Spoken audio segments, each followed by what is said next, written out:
கோரிக்கை, ஒற்றை கோரிக்கை, பணி நிரந்தர கோரிக்கை, தேர்தல் வாக்குறுதி 181 நிறைவேற்று, 181 நிறைவேற்று.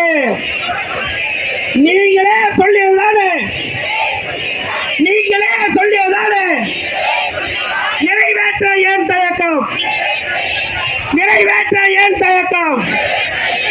படிப்படியாய் படிப்படியாய் படிப்படியாய் படிப்படியாய் பணி நிரந்தர கோரிக்கை ஒரு படி கூட முன்னேறவில்லை.